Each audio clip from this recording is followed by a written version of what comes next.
Exercise हम देख रहे हैं 19.16 चैप्टर 19 की R D Sharma solutions class 12th indefinite integrals. यहां पर है sec square by 1 minus ten square x. अब tan x का डायरेक्ट इंटीग्रेशन होता है sec स्क्वायर एक्स, ये हमें पता है। तो अगर हम t को tan x रखते हैं तो क्या मिलेगा, dt बाई dx मिलेगा हमें sec स्क्वायर एक्स और dt मिल जाएगा आपका sec स्क्वायर एक्स dx। ठीक है जी, ये न्यूमरेटर हमें यहां से मिल गया है। तो इंटीग्रेशन कैसे बनेगा इसका, उसको हम ऐसे लिखेंगे sec स्क्वायर एक्स dx की जगह हम dt लिखते हैं और 1 माइनस टेन स्क्वायर की जगह 1 स्क्वायर माइनस टी स्क्वायर रख देते हैं। अब इसका हमारे पास डायरेक्ट रिजल्ट है, ध्यान रखिएगा, जो dx by a square minus x square इसका इंटीग्रेशन होता है, ये होता है 1 by 2a log a plus x by a minus x. A square minus x square में a प्लस एक्स ऊपर आता है मॉडुलस के अंदर, ये ध्यान रखिएगा बस। तो इसे लिख देते हैं इसी तरीके से, इस फॉर्मूले को लेके ध्यान रहे यहाँ पर a 1 है और आपका x जो है वो t है, बस इसी फॉर्मूले में रख दीजिए। 1 बाय 2 इंटू 1 2 ही होता है, फिर लॉग लगाएंगे a प्लस एक्स यानी कि 1 plus T divided by 1 minus T, ये दोनों आएगा आपका मॉड्यूलस में प्लस कांस्टेंट ऑफ इंटीग्रेशन। अब आपका फाइनल काम रह गया है, tan x को t माना था तो यहाँ पर हम इसे तब्दील कर देते हैं, 1 by 2 log 1 plus tan x और divided by 1 minus tan x। इसका मॉडुलस बंद कर देते हैं प्लस कांस्टेंट ऑफ इंटीग्रेशन, यही आपका फाइनल उत्तर हो गया। अब इसे करना कैसे है, लिखना कैसे है, वो आपके सामने है। इस तरीके से आप करेंगे e to the power x 1 plus e raise power 2x। तो यहाँ पर भी इसी तरीके से हम जानते हैं कि e to the power x जो होता है वो हमेशा e to the power x ही होता है, यानी अगर मैं इसका डिफरेंशिएशन करता हूँ तो ये e रेज x ही आएगा, मतलब dt हो गया e रेज x dx।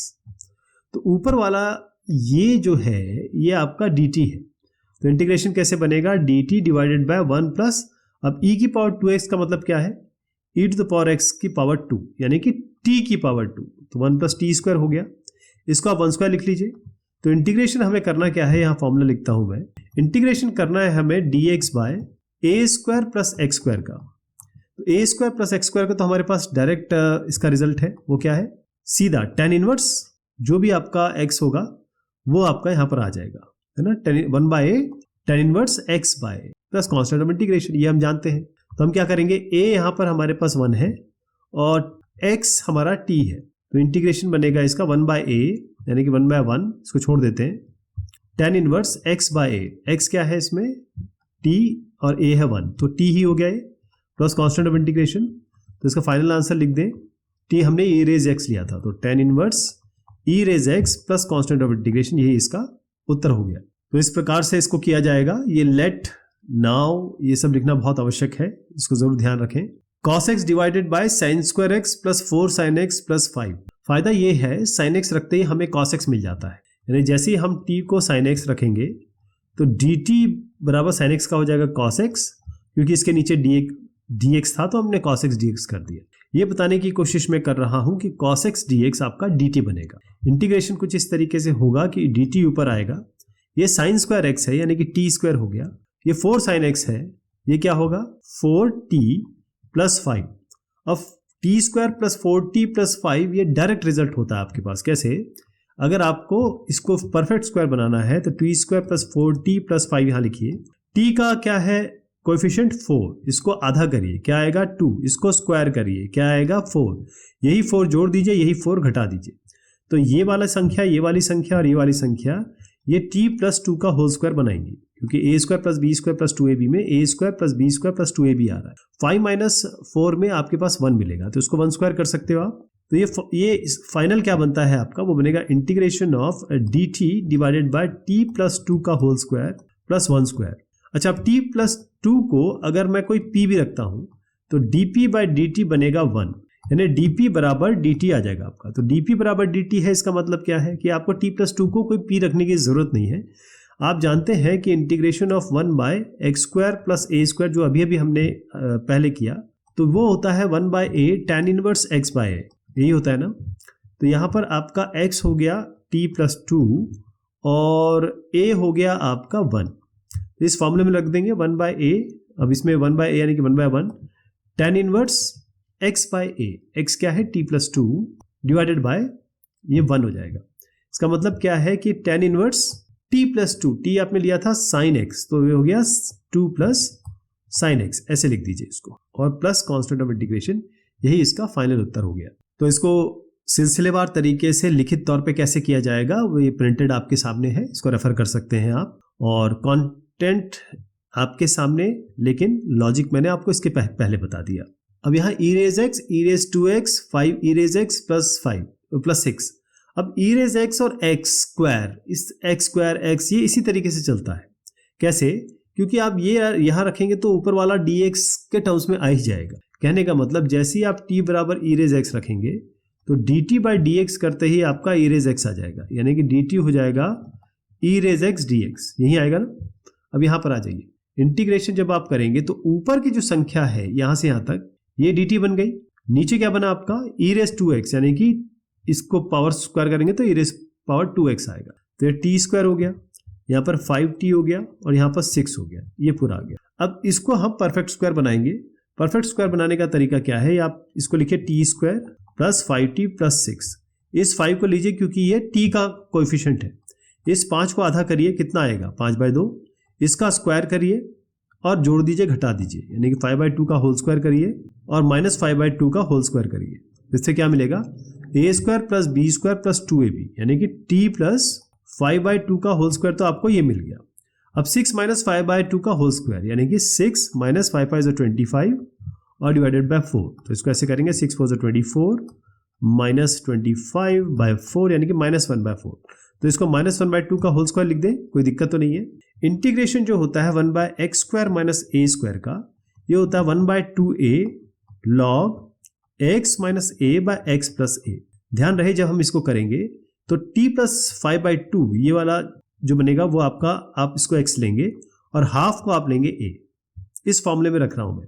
तो इंटीग्रेशन जब हम इसका करेंगे तो क्या बनेगा, देखिए ये डायरेक्ट लिख रहा हूं मैं क्योंकि यहां पर मैंने t plus 5/2 whole square minus half whole square ये यहीं से आया है, और इसके बाद इंटीग्रेशन करेंगे तो 1/2a 2 इंटू a मैंने आपको बताया था हाफ, 1/2a हो गया, और उसके बाद ये वाला log मॉडुलस लगाएंगे।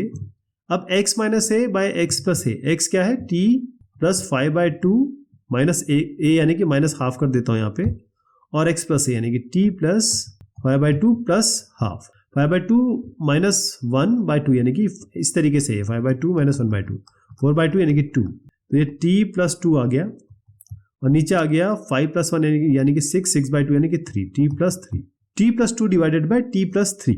ठीक, यहीं पर रख दें इसको क्योंकि फाइनल इसका यही आ रहा है, t plus 2 divided by t plus 3 plus constant of integration. अब देखिए जो t है वो क्या है आपके पास, e रेज x माना था आपने, इसको t को यहाँ पर उठा के रख दीजिए, ये 2 कैंसिल हो गया, यहाँ पर आया log t की जगह e की पावर x प्लस 2, ये e रेज x प्लस 3 और प्लस कॉन्स्टेंट ऑफ इंटीग्रेशन, और ये जो है आपका यहाँ से यहाँ तक यही इसका रिजल्ट हो गया।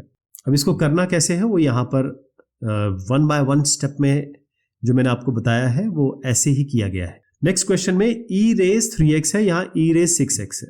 अगर मैं e रेज 6x को लिखना चाहूँ तो e रेज 3x की पावर 2 कर सकता हूँ, ये तो क्लियर है आपका, पावर जो है मल्टीप्लाई हो जाती हैं, अगर स्क्वायर या आप इसके ऊपर एक और पावर दे देते तो ये तीनों ये आपस में मल्टीप्लाई होती। तो e रेज 3x को हम लेंगे t, इससे क्या फायदा होगा, dt बराबर dx बनेगा e रेज 3x, ये तो वही आ जाता है, फिर इस 3x का आपको डिफरेंशिएशन करना पड़ेगा, जो कि 3 आएगा वो यहाँ लिख देंगे। तो अगर आपको e की पावर 3x निकालना है और इसके साथ dx कर दीजिए यहाँ पर, तो आपको dt डिवाइडेड बाय 3 करना पड़ेगा, dt बाय 3 आ जाएगा, यानी ये जो पूरा है ऊपर का ये आपका dt बाय 3 आएगा। तो इंटीग्रेशन कैसे बनेगा, ये e रेज 3x dx की जगह मैं dt बाय 3 कर रहा हूँ तो dt कर देते हैं, 1/3 को हम बाहर ले लेते हैं, ये बनेगा 4, और e रेज 6x अभी मैंने आपको बताया था कि ये इसका स्क्वायर होता है, तो अगर ये t e raise 3x t होता है तो e raise 6x t square हो जाएगा, तो 4t स्क्वायर माइनस 9, इसका मतलब 1/3 dt डिवाइडेड बाय 4t की जगह 2t रख दीजिए और उसका स्क्वायर कर दीजिए और ये -3 का होल स्क्वायर कर दीजिए। तो क्या आप इसको डायरेक्ट यूज कर सकते हैं कि आपको 2t को कुछ रखना पड़ेगा, आपको आवश्यकता उसकी नहीं पड़ेगी। देखिए कैसे, ये इसका इंटीग्रेशन होना है dt के टर्म्स में, तो ये बनेगा 1/3, अच्छा 1/a, अच्छा x square minus a square का तो आप जानते हैं क्या बनेगा, 1/2a, 2 इंटू a क्या है आपका ये 3, तो 2 इंटू 3 और 1/2a बना रहा हूं मैं। उसके बाद ये एक छोटा सा स्टेप इसमें और करूंगा, बाकी सब चीज़ें वैसी रहेंगी जैसे हमने पहले किया है। यहाँ पर लिखेंगे लॉग, अब आप देखिएगा ये लॉग हो गया, और अब यहाँ पर 2t माइनस 3 पहले आएगा, 2t माइनस 3 यानी कि x माइनस ए, और यहाँ 2t प्लस 3। लेकिन यहाँ पर रुकेंगे नहीं आप, क्यों? क्योंकि ये जो है ना 2t, इसका आप 2t का डिफ्रेंसिएशन होगा और वो यहाँ डिवाइड होगा, यानी कि आप 1/2 भी करेंगे। बस ये एक चीज थी जो अलग थी। अगर आप 2t को कुछ p ले लेते तो आपका यही आता, 2 आपका नीचे आता यहाँ पर, एक ही बात है ना। जब आप dp/2 लिखते dt को तो वैसे ही आता, इसीलिए यहाँ पर 1/2 अगर वैसे करें तो जैसे p को ले तो ऐसा आएगा, लेकिन यहाँ पर 2t अगर रखते रहें, इसको चेंज ना करें या इसको कुछ अज्यूम ना करें, तो 1/2, क्योंकि इसका डिफ्रेंसिएशन करके नीचे लिखना होता है, वो हमने यहाँ लिख दिया, प्लस कॉन्स्टेंट ऑफ इंटीग्रेशन। अब आप देखिए 3 3 ज़ा 9, 2 2 ज़ा 4, 9 4 ज़ा 36, तो फाइनल आंसर क्या हो गया 1/36। यहाँ लीजिए लॉग, ये हो गया 2 e रेज 3x माइनस 3, और ये हो जाएगा 2 e रेज 3x प्लस 3। ये आपका कांस्टेंट ऑफ इंटीग्रेशन, ये आपका उत्तर हो गया। तो ऐसे कर लेंगे, ये आराम से हो जाएगा। ये सब ध्यान रखिएगा, लेट, नाउ, ये इंटीग्रेशन साइन जहाँ जहाँ है, कांस्टेंट ऑफ इंटीग्रेशन, यही परिपूर्ण करेगा आपके आंसर को, अदरवाइज वो अमान्य या फिर आधा माना जाएगा। नेक्स्ट वाले में थोड़ा सा रिजॉल्व करने की कोशिश करेंगे। रिजॉल्व करने के बाद ये वही बन जाएगा जो क्वेश्चन हम ऑलरेडी अभी कर चुके हैं। मैं डिनोमिनेटर ले रहा हूँ, ई रेज एक्स है ये, ई रेज माइनस एक्स को आप ई रेज एक्स लिख सकते हो। चलिए इन दोनों को मल्टीप्लाई करेंगे तो क्या होगा, पावर जुड़ जाते हैं तो 2x हो गया। इन दोनों को मल्टीप्लाई करेंगे 1, फिर इन दोनों को मल्टीप्लाई करके यहाँ लिख देंगे। तो ये जो बना है ये 1/, है ये dx है ना, dx ऊपर है और ये 1/, है, तो इसका फाइनल क्या बनेगा, इंटीग्रेशन हमें करना है, किस चीज़ का इंटीग्रेशन होगा, ये ई रेज एक्स ऊपर जाएगा क्योंकि ये इन्वर्ट हो जाता है, ये 1/, है, ध्यान रखिएगा, dx/this यानी कि 1/this, तो जब ये ऊपर जाएगा बेसिकली इसको ऐसे मानिए, तो ये 1, इसका जो मल्टीप्लिकेशन होता है वो ये होता है कि ये ऊपर जाएगा और ये नीचे आए, मतलब ये नीचे ही रहेगा लेकिन ये e की पावर x ऊपर चढ़ जाएगा। कहने का मतलब हमारा जो फाइनल बना वो बना e raise x dx divided by e raise x 2x plus 1।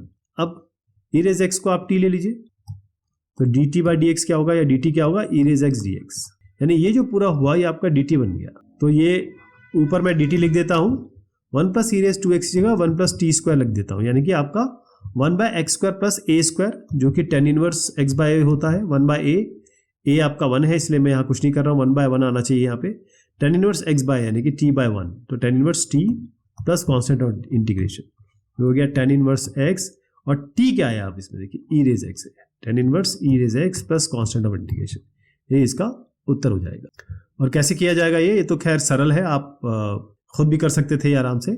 x/x raise 4 plus 2x² plus 3, अब जानते हैं x² का डिफरेंशिएशन से x आ ही जाएगा, तो x² को t रखना है यहाँ पे, ये तो खैर बिल्कुल क्लियर हो रहा है। तो t को x² रखते ही dt/dx क्या बनेगा, ये बनेगा 2x, तो dt/2, इस 2 को नीचे ले आते हैं, x dx को ऊपर कर देते हैं, तो ये जो ऊपर आपका x dx बना है वो क्या बनेगा, ये हो गया x dx, यहाँ से ले आइए dt/2, तो dt ऊपर रखिए, बाई 2 में यहाँ वहाँ 2 नीचे कर दीजिए, x की पावर 4, इसका 4 पावर करेंगे तो t² हो जाएगा, तो t² प्लस t है तो 2t प्लस 3। अब ये x² प्लस 2t, मतलब अगर आप x² के टर्म्स में ले लें तो x² प्लस 2x प्लस 3 है ये, तो इसको थोड़ा सा अलग कर लेते हैं। इसका हमें क्या करना होगा, आपको मैंने बताया था, इसका हमें परफेक्ट स्क्वायर बनाना होता है, तो t² प्लस 2t प्लस 3 को ऐसे लिखेंगे। अब ये 2 है, 2 को जरा किससे डिवाइड करना है आपको, 2 से, कितना हो गया 1, 1 का स्क्वायर करना वो भी 1 आएगा, तो +1 और -1 कर देता है इसमें, इतना ही करना है। तो t² plus 2t plus 1 plus 2 हमने बताया आपको, ये जो पूरा का पूरा संख्या है ये बनेगी t प्लस 1 का होल स्क्वायर। अब इसको स्क्वायर करना है तो क्या करेंगे, √2 करेंगे, उसका स्क्वायर करेंगे। √2 मतलब क्या होता है, 2 की पावर हाफ, और इसका स्क्वायर मतलब क्या होता है, ये दोनों कैंसिल होंगे तो 2 ही आएगा, तो √2 का होल स्क्वायर लिख दीजिए। तो इंटीग्रेशन क्या बना अपना, इंटीग्रेशन जो बन रहा है वो ये है, integration equals to integration of dt by t plus 1 का होल स्क्वायर प्लस √2। अब आप जानते हैं integration of 1/x² plus a² क्या होता है, ये होता है 1/a tan इनवर्स x/a। बस याद ध्यान रखिएगा कि x हम लेंगे t प्लस 1 और a लेंगे √2, इसका फॉर्मूला लगा देते हैं 1/a यानी कि 1/√2 1/√2, और यहाँ ध्यान रखिएगा मैंने आपको बताया था dt/2 था, वो यहाँ पर dt/2 था, तो आपका 2√2 हो गया ये, और tan inverse x by a, x है t प्लस 1, a है आपका √2 x प्लस t प्लस 1। तो अब ध्यान रखिए हमने t को x स्क्वायर लिया था, याद है आपको, तो ये आपका x स्क्वायर प्लस 1 बाय √2 हो गया। यहाँ लिख देते हैं x square plus 1 by √2 plus constant of integration. यहाँ से यहाँ तक जो आप देख रहे हैं यही इसका फाइनल आंसर है। तो ये है आपका फाइनल उत्तर। देखिए बस ये ध्यान रखना है कि इसका परफेक्ट स्क्वायर बनाना है, x स्क्वायर को t लेना है और फिर √2 को स्क्वायर करना है, 1 by x square plus a square का फॉर्मूला लगा देना है। x की पावर 5 का जो वैल्यू है वो तब आएगी जब हम x की पावर 6 का डिफरेंशिएशन करेंगे, और ये आपको दिख ही रहा है कि x की पावर 6 का स्क्वायर है, यानी x की पावर 6 इंटू 2 लिख सकते हो आप x की पावर 12 को, और x की पावर 6 और उसकी पावर स्क्वायर। इसका मतलब क्या हुआ कि आप x की पावर 6 लिखिए, उसका पावर 2 कर दीजिए, तो ये क्या बनेगा आपका x की पावर 5 और नीचे है 1 प्लस x की पावर 12। इसका हमको इंटीग्रेशन करना है, यहाँ 3 भी है साथ में। तो अगर हम t ले x की पावर 6 को, तो dt बाई डी एक्स क्या बनेगा, ये बनेगा बस 6x की पावर 5, यानी dt बनेगा आपका 6x की पावर 5 इंटू डी एक्स। ये जो यहाँ से यहाँ तक है पूरा का पूरा, ये आपको क्या मिल रहा है dt बाई 6, ये है ना 6, तो dt बाई 6 लिखेंगे इसकी जगह। चलिए आ जाइए, इंटीग्रेशन बन रहा है आपका dt बाई 6। अब देखिए dt बाई 6, ये dt बाई 6 हो गया, 3 यहाँ पर ऑलरेडी है, यहीं पे इसको मल्टीप्लाई कर देते हैं तो 1/2 हो गया। अब आप आ जाइए 1 प्लस x की पावर 12, यानी t आपने x की पावर 6 लिया तो ये t स्क्वायर बनेगा, तो t स्क्वायर आ गया यहाँ पर। देखिए 1/2 dt by 1 plus t square, और सीधा बताता हूँ 1 by x square plus a square तो आप याद रखते ही हैं, लेकिन 1 बाय 1 प्लस एक्स स्क्वायर का सीधा जो इंटीग्रेशन होता है वो होता है tan इनवर्स x। बस ये ध्यान रखिए, क्योंकि अगर 1 बाय ए भी लगाओगे तो 1 बाय 1 आएगा, tan इनवर्स x बाय ए में भी 1 आएगा, तो इसको याद रखिए हमेशा ये tan इनवर्स x होता है, इसका डायरेक्ट इंटीग्रेशन होता है। तो 1/2 tan इनवर्स क्या आ गया, ये आपका t, और t क्या है आपके पास x की पावर 6, तो 1/2 x टू द पावर 6, ये इसका प्लस कांस्टेंट ऑफ इंटीग्रेशन, ये इसका उत्तर हो गया। तो इसको इस तरीके से कर लेंगे, रेफरेंस आपके सामने है, इसको दर्ज भी कर सकते हैं कहीं पे। अब इस सवाल को हम अगली बार लेंगे, तब तक के लिए शुक्रिया, मेहरबानी आप सभी की।